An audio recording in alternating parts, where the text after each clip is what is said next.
Today on Hex and Harmony, the ladies explore the element of earth, its magic, mysteries, and materials. From sacred stones to herbal allies, they dig into spells, rituals, and the deep wisdom of soil, salt, and seed.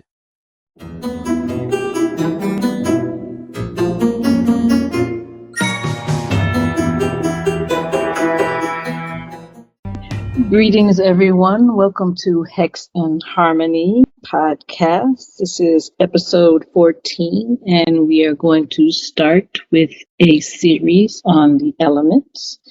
Hope everybody's doing well.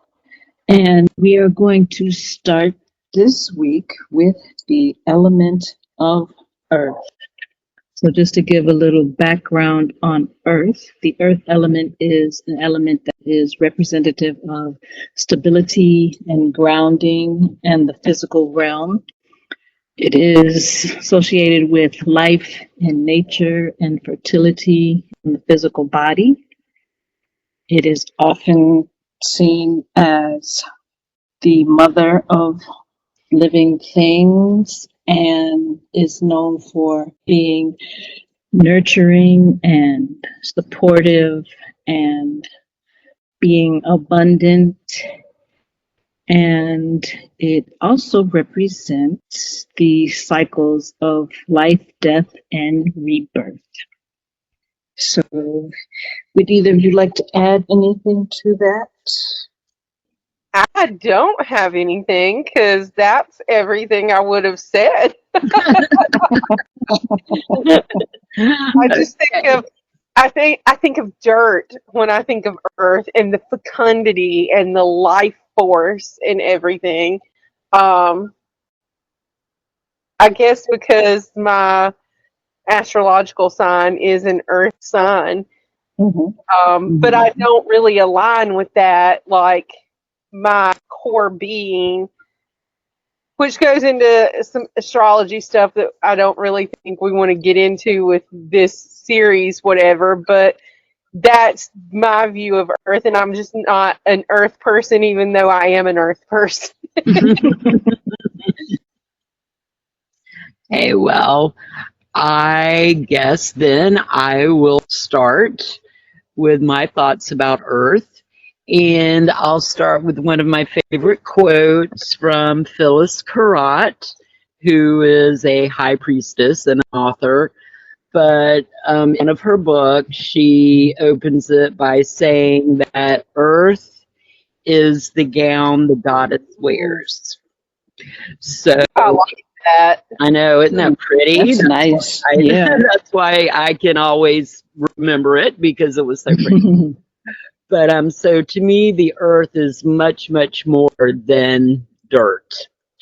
Earth is all of the things that Bailey said, but it represents foundations and stability. It's an element of structure, of foundation, of endurance. It governs our bones of our body, the stones of the earth. It is what brings form to intention. And I know I've said this before when we briefly went around about spell work and stuff like that, that when you get to the element earth, which typically people correspond that with north, when you get to the north of the circle, that's when the spirit and the things that you are trying to manifest in spirit materialize on the physical plane, and earth is the physical plane. So it's the embodiment of our spirit made physical. And earth rules, all of the stones from the earth, all of our crystals and our rocks and all of those things, they're born inside the earth. All of the plants and the flowers and the herbs and all of those kind of things, they form inside the earth, and they grow and thrive from the nutrients in the soil of the earth. So to me, the earth is many, many, many things. If I had to say a big overall picture, an overarching sentiment, is that the earth is the spirit made tangible. It's the matter form of spirit, of magic, of energy. And one other thing I can say is when you're dealing with earth type magic, it takes the longest to manifest, but it's also the most enduring. It's not something that's just going to happen real quick and be done. It's the energy that endures, that stays with you and takes root in your life. So I do want to come back and say that I don't think that the earth is just dirt or anything like that, but that's the first thing I think of when I think of dirt. And probably, I guess, because of gardening and whatever, and I'm not a gardening type person. I don't like to get my hands dirty, that kind of thing. So for me, that's just the first thing I think of with earth. But by far, it's not the only thing.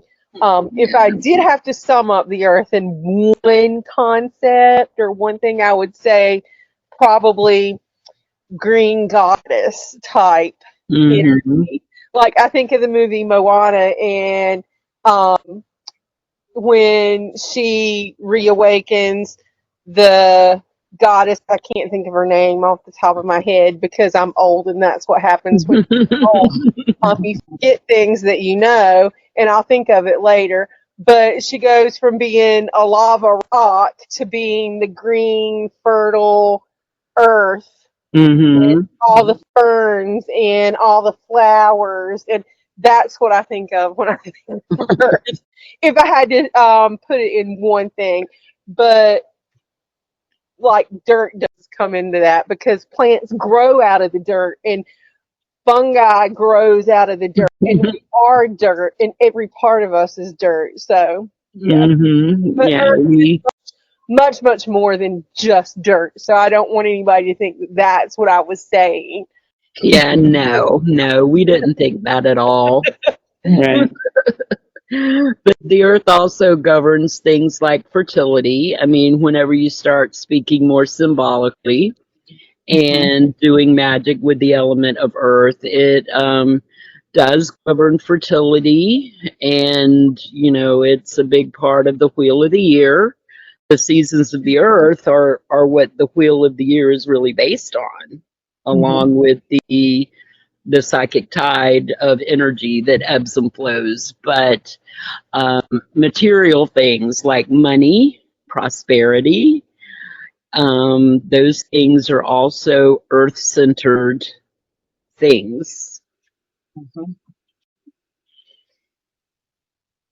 And that's why the pentacle is, I mean, when you're talking about tarot, the pentacles are usually associated with the element of earth.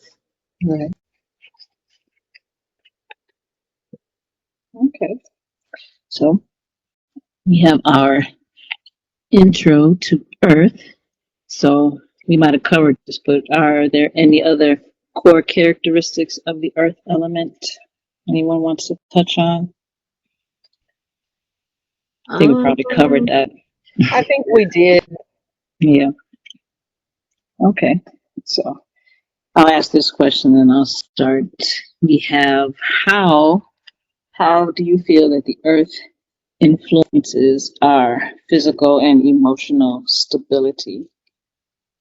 And I think because the earth tends to be, as I just said in the question, more physical, more stationary, more foundational, that when we are imbalanced in our earth aspects, that we tend to be out of our physical state or out of our emotional state as it relates to the physical aspect of the emotions, not emotion feelings, but we tend to be outside of that. We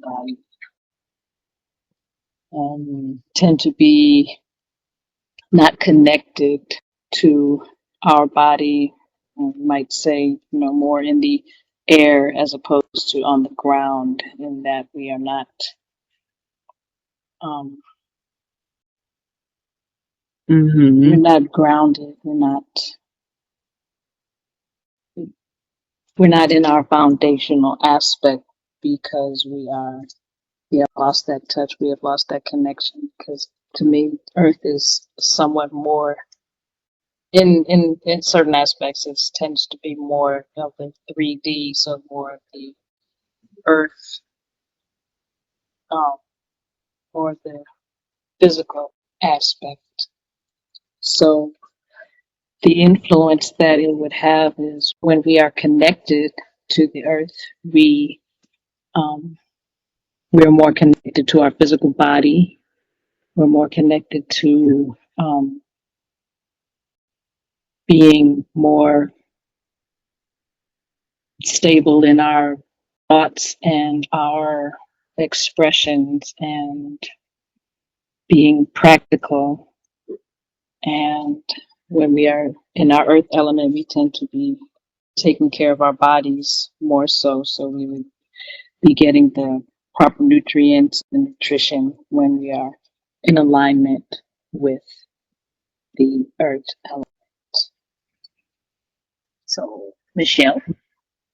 I think that, well, I don't just think, I know, and we all know, because we come from Earth, because we are Earth. I mean, we have all of the elements within us.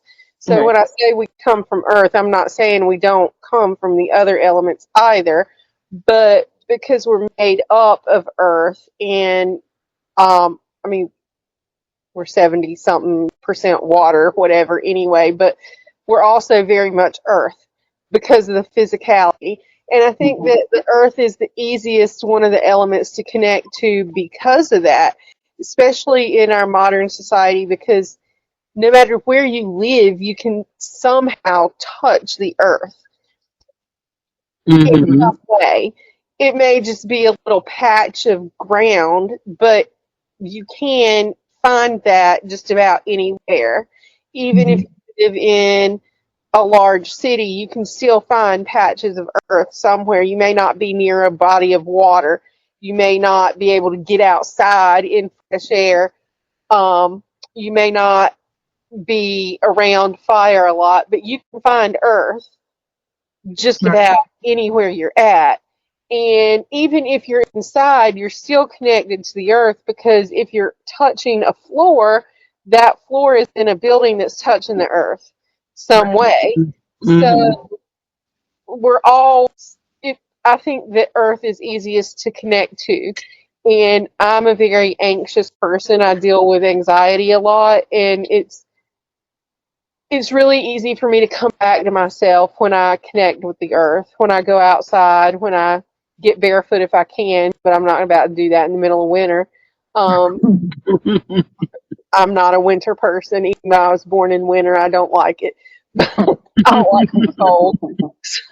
So I ain't going out there in the winter, but any more than I have to, but certainly not barefoot.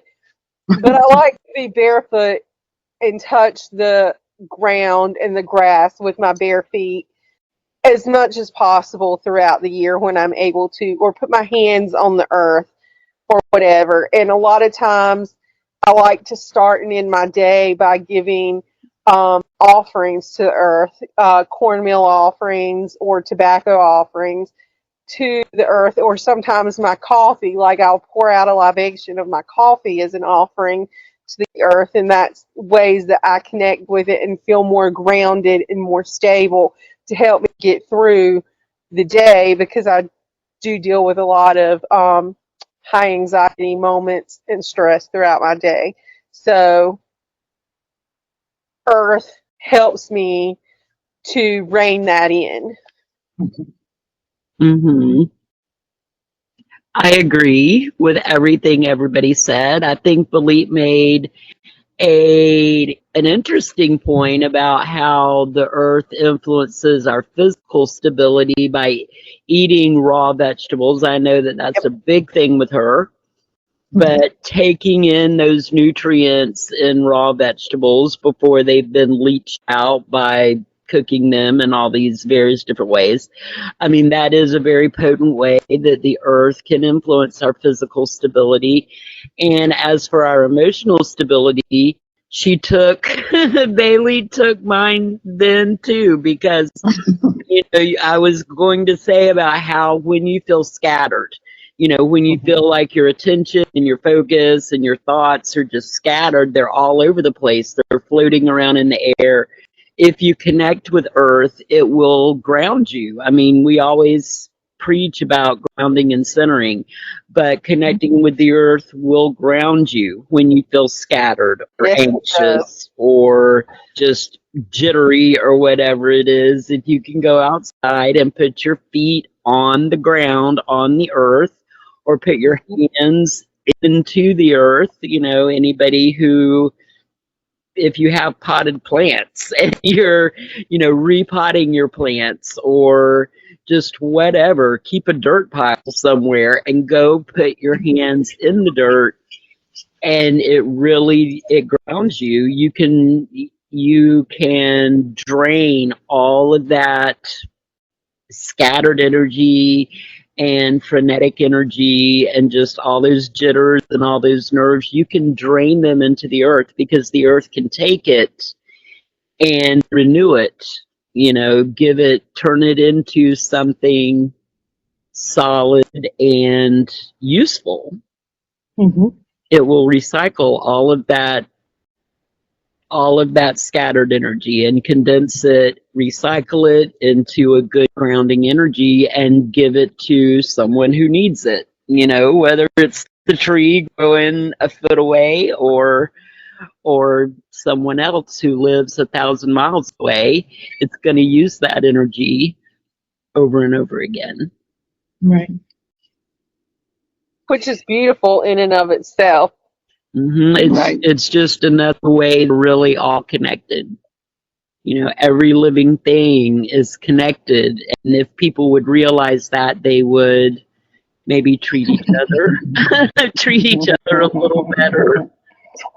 But I know that's asking a lot. We need to ask a lot. I really need to ask a lot.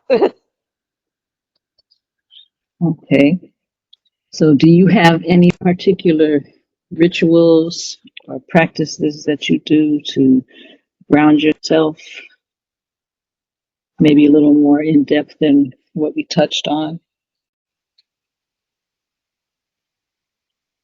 Well, I mean, I've already told everybody about my coffee rituals, and I consider that at least partly an earth centering ritual, because I think coffee is very earthy. It is. And you know, when I first wake up in the morning, and I have a coffee addiction. I really only have about 2 cups a day, but you know, I wake up in the morning, I have my coffee, I say a little, you know, whatever over it, was, you know, a little chant or a whatever, and stir my coffee and draw the pentacle with my spoon, and I consider that my connecting to the earth and connecting to my spirit time. It's grounding myself in the morning to get my day started. That's, you know, when I used to get up really early at sunrise, I would always greet the sun and do that little thing, but I'm sleeping in these days. Nothing wrong with that. I mentioned my giving offerings to the earth, which I like to do, and putting my feet or hands on the earth. But in the late spring and during the summer, and maybe even the early fall, I like to go out to the park and lay in the grass. Just lay out in the grass. It's not so nice trying to get back up these days as I'm older, but, you know, I still like to get down and put my whole body on the earth as much as I'm able to when the weather is nice. Right. Yeah, I'm like Michelle. I like to walk barefoot.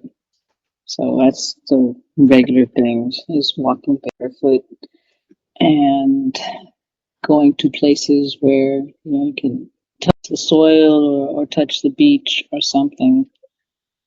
Try and do that as often as possible. And if as when you're talking about being ungrounded, sometimes if you do not have any other means to connect and you're feeling not connected, you can always uh, hold on to your refrigerator because that will help ground you. Well, that's interesting. Because of the electrical grid. Yeah, because of the ground, Mm-hmm. the whatever that peg is, the grounding. The grounding anchor. Yeah, so that'll help ground you. If you have plants in the house, you can, hold the soil in your hands for a brief minute or so, or just hold it, and relax for a minute, Mm-hmm. and you can also copper. Copper is very grounding. I have a couple of pair of shoes that have copper plugs in it to help the grounding because even though cement has its purposes, in some ways it keeps us from actually connecting with the earth. It's somewhat diluted because of the materials that have to go through to actually reach your feet. So copper helps connect with that. So you put a piece of copper in the sole of your shoe or under the insole in your shoe. That helps with grounding also. That's why they say putting a penny in your shoe is good luck, because pennies used to be made of more copper than they are today. But if you have an old penny that's actually copper, Right. it's good luck to keep it in your shoe because it will keep you grounded. Right. So let's see. You need a penny that was made prior to 1982. Yes. That's not as bad as I thought. I thought it was. I know. I'm like, 1982. That wasn't all that long. That's not too bad. Okay. I mean, that's younger than me. So prior to 1982, pennies were 95% copper, but in 1982, the composition changed to 97.5% zinc and 2.5% copper. Wow. Wow. So 1981 or before, if your penny is that, then you're good. Okay. I'll check my pennies. I just collect pennies.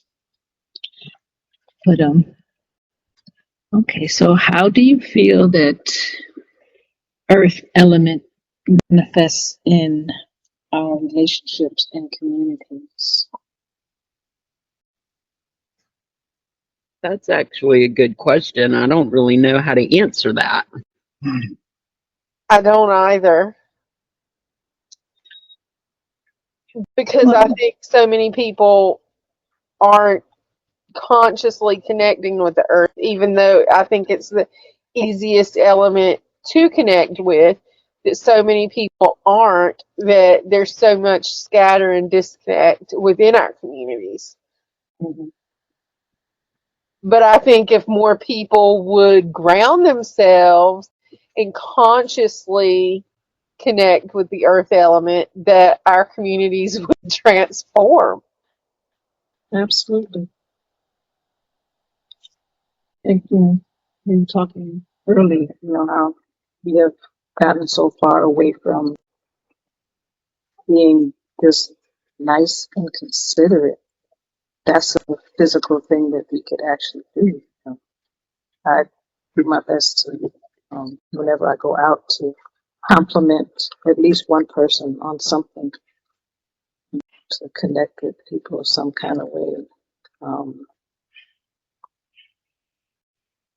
Physically looking somebody in their eyes. It's kind of hard because people nowadays are lost in their phones and social media, so interaction is lacking. But if we as people would take the time to talk, which is a physical thing, look at each other, a physical thing. I know all of us remember before there was internet and before there were cell phones and before there was social media, we talked. There wasn't anything else to do. To talk to people, like look at people. Mm-hmm. I miss Actually, it. I know, go See, actually visit somebody. I'm grateful for technology. I mean, man, we wouldn't be sitting here talking right now and doing this Right, podcast if it wasn't for technology, but it doesn't right, have to be our whole life. right. So I think if getting back to community would be more like getting back to nourishing ourselves, and then that would extend to nourishing other people and nurturing other people and spreading kindness and peace and joy throughout the world is a way that we could manifest that, grow that in our relationships and communities.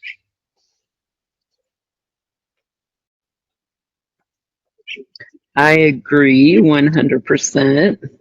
I have an admission to make. I am like totally concentrating right now. I have 1 penny in my wallet. I know that, aren't you? I'm trying to see what year it was made, and I am like trying everything, and I cannot figure it out. Where's your phone? Take a picture on your phone. I did, but it's still blurry when I take the picture, and I'm trying to get like the light to stay on the phone and maybe make it brighter. Let me turn it on. Let me see what happens, because it either says 1989 or 1969. Well, Okay, 69 would be really good for the copper. I know. Now, if you get really lucky and find a penny that's prior to 1857, it's 100% copper. Oh, before 57? Oh, I got a bunch of those. 1857, not 1957. Oh, 1857? Yeah, 1857. Oh, no, I don't have any of those. Got So some you ever get really lucky 19. to find one? Yeah, I have some before 1920. No, newsflash, my penny is 1989. Oh, okay. Wah, wah. But that's the year 25% copper. that's the year I graduated high school, so maybe it's lucky for some reason. Maybe that's why it's been in my wallet this whole time. That was the year I was that was my last single digit year in my age. I was 9 in 1989. Oh wait, I think I found one more penny. Ooh, this one looks way Older? Yes, well, it looks way, more used and dirty, so that might I lost my 1989 penny. Oh no, I found it. Okay, sorry, let's continue with our conversation. I'm so sorry, I got distracted. It's a fun conversation. Yeah. So what do you all think are some common misconceptions about the earth elements? I don't know. I know, I'm trying to think of I mean, I don't know what other people think, so it's hard to say what their misconceptions are. I know. I guess the only thing I could think of is maybe that you have to be super hippie to be like connected to Earth. I don't know. Yeah, that's a good one. Like you always think of the flower child and stuff like that. And I mean, not that there's anything wrong with being a hippie. I'm a little hippie too, but you know, but you don't have to be in order to connect with any of the elements. Agreed. Agreed. I mean, I think the only misconception that I can, I mean, I don't know, but the only thing that would come into my mind is maybe people not realizing the rich energies and connections that are associated with the earth energy. That's really the only thing I can come up with. Yeah, that's true too, I guess. Mhm. I also think there's also a disconnect in that a lot of the youth don't realize where that things grow from the earth. You know, they're used to, you go to the store, you got apples and plastic styrofoam and limes, and all the fruit is in some type of container or packaging, and they don't actually realize that earth is where these things grow. So it's funny that you mentioned that, but it's not funny because I want to tell you a story that's exactly that. So I live in Amish country, right?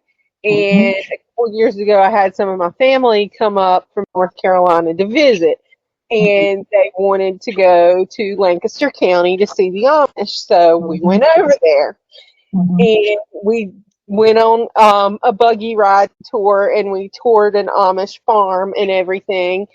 And while the Amish man was driving us around, he and we had a whole lot of people in the buggy with us. It wasn't just us. It was just people from all over.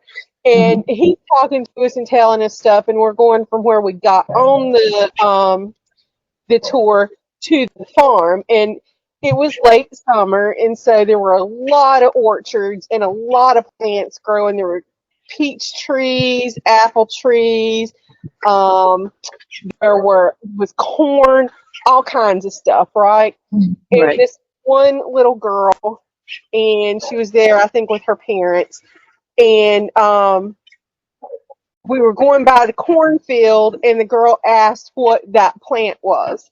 She had never seen corn and didn't know what it looked like and didn't know how it grew. Right. And that broke my heart to hear that. I was It's terrible. I know. She was about like 10 years old, and she didn't know what corn was growing in the field. And I mean, it was just heartbreaking to think that most kids don't know that. And she asked, and the Amish man just told her as plain as day what it was. I mean, he wasn't making fun of her or anything at all. But it was just like, wow, there are people that don't know that, and it's not funny that they don't know that. So yeah. Yeah, I was doing. I used to work in an urban farm, and we used to do things with inner city youth, and so they would come to the farm and see, because we had greenhouses, and we were growing greens and tomatoes, corn, beans.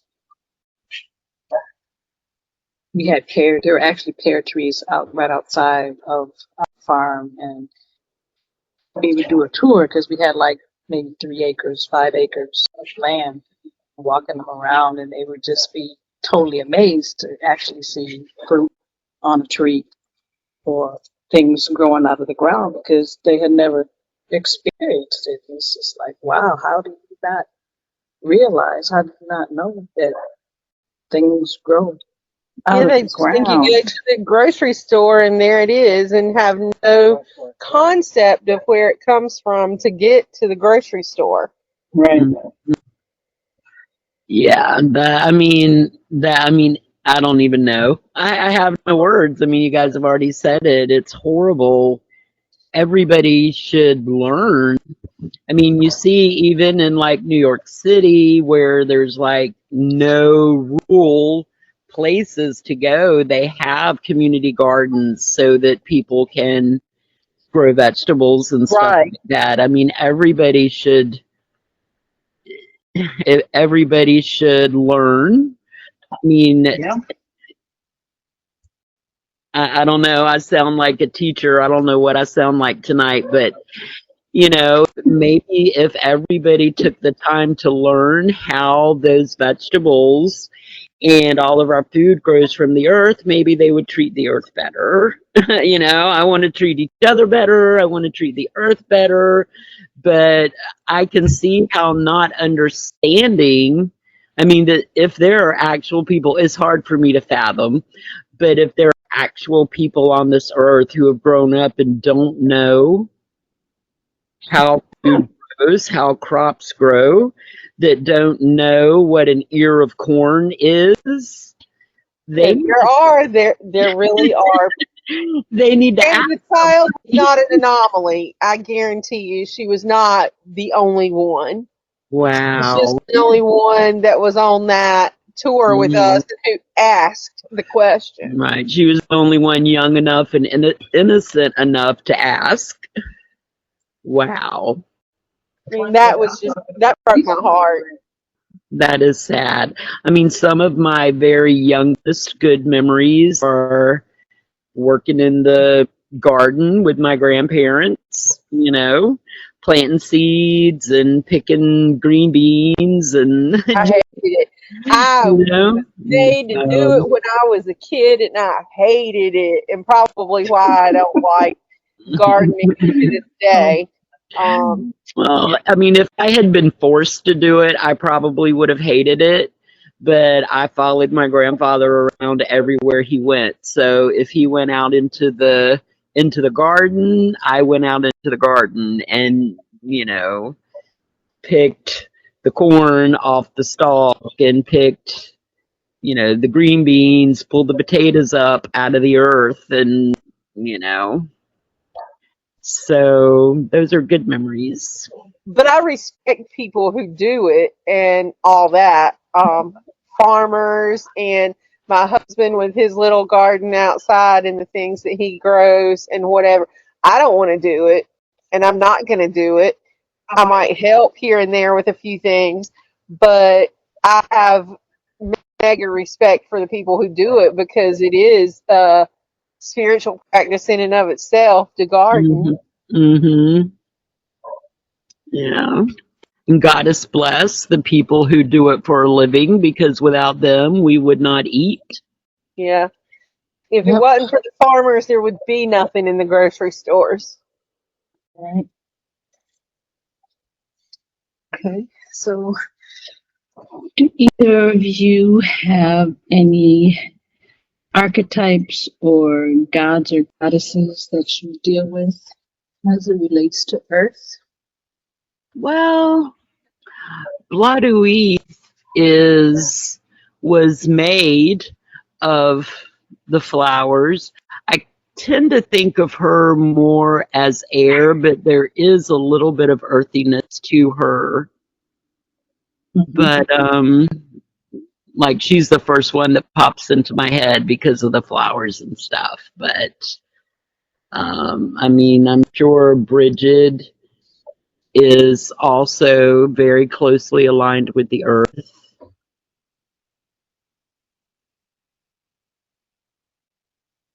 For me, in my practice, because I'm Jewish, I only have one divine being, but that divine being encompasses everything. So I tend to look at God, spirit, whatever you want to call it, as different facets, depending on how you're looking at it. Kind of like a diamond, if you cut it and it's faceted, you can see just like if it was big enough, like larger than you, and you're looking at it at this cut diamond, you're only seeing one facet of it, but that's not saying that it's one thing. It's all one diamond, even though you're just seeing one little piece of it. And for me, that's what the divine is. No matter what mood I'm in or how I'm interacting with the divine being, is one aspect, but it's all one God. So, I mean, the Mother Earth archetype is one aspect of the whole divine being, great spirit type thing. I wrestle with what to call the divine, so I don't know it. But that, for me, that's how it is. Mm-hmm.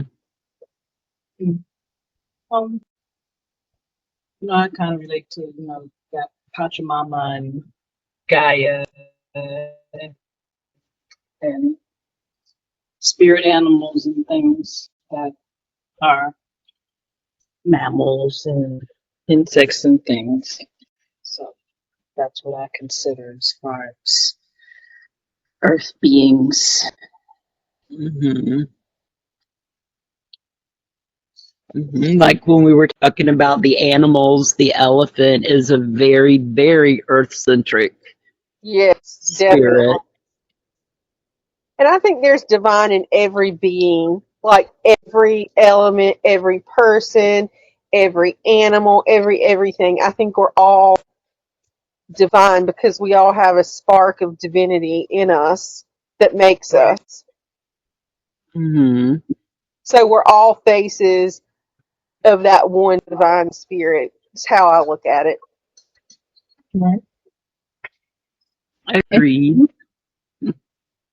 And do you have any crystals or herbs that you use when you're connected with the earth element? I love that question because honestly, every herb I work with, or every crystal I work with, whatever I've got on hand is what I use to connect with her. Because they all come out of the earth, just like we do. Right. But yes, there are some that carry more earth energy to them, but they all do. Right. Mm-hmm. I like, as far as earth herbs, things like basil. That's very easy to come by, and it's very traditional in like money spells and kitchen witchery. I like cinquefoil, or some people call it five-finger grass, for luck and prosperity. That's a very earth-centric herb. Things like acorns and the bark of an oak tree and leaves from an oak tree are strength, endurance, and sacred wisdom. And that's a very, very earthy thing to work with. Cedar is also sacred, and it's a very earth thing.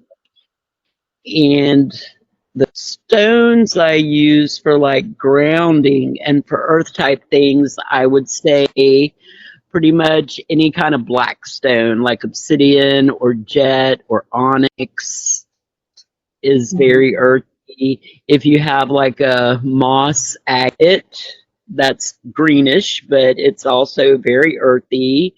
Jade is also very earthy, and hematite is it roots your chakras, your root chakra, and it shields you against negativity, but it also is very close related to your blood, which to me is more fire. But it's also considered earthy.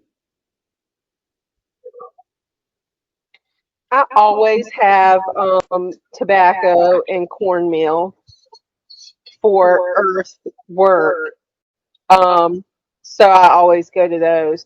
For crystals, I try to use bloodstone for the blood connotation and tourmaline, but whatever I can find if those aren't around, if I'm traveling and I don't have those with me or whatever, any of them that I have, I will use. But those are my usual go-tos as far as crystals.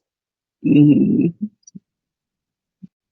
Yeah, I'm with Michelle as far as the herbs. Anything herbs can be used.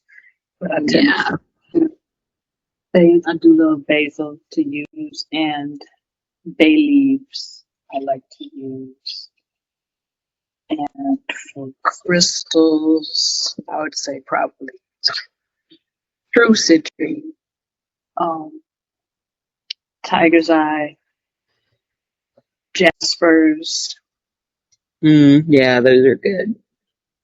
aventurine, and garnet and carnelian. I also try to go for garnet because that's my birthstone. Mhm. I don't know why I didn't mention that one, but I do try to go for that one too. So thank you for mentioning garnet because it went right out of my head.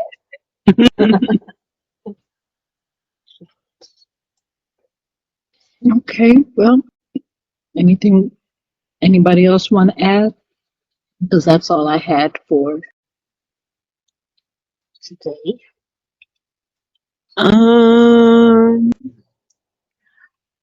I'm trying to think of anything. I don't have anything else. Okay. I can leave you with more quote if you want. This Yes, is please. this is from the wonderful Selena Fox, who is an Earth Mother and an author and a wit.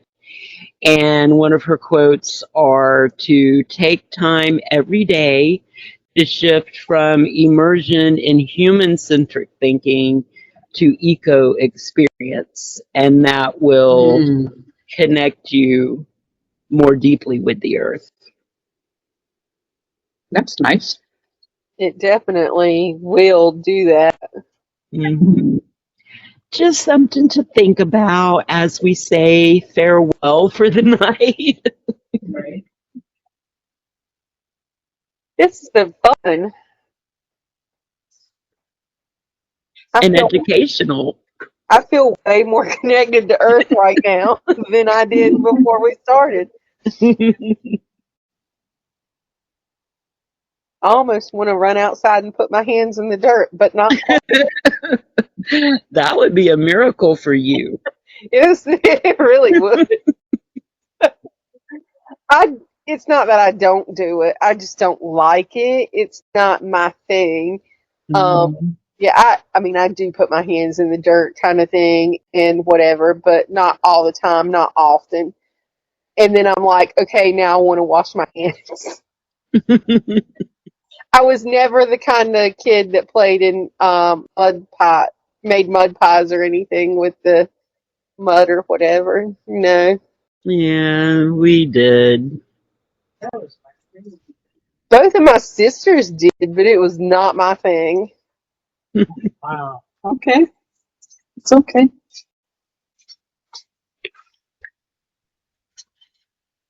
Okay, so that's all we have for this week on the element of Earth for our series on the elements. Hope everybody enjoyed. Like, share, subscribe, leave us a comment, let you know what you thought. And we will talk to you next time.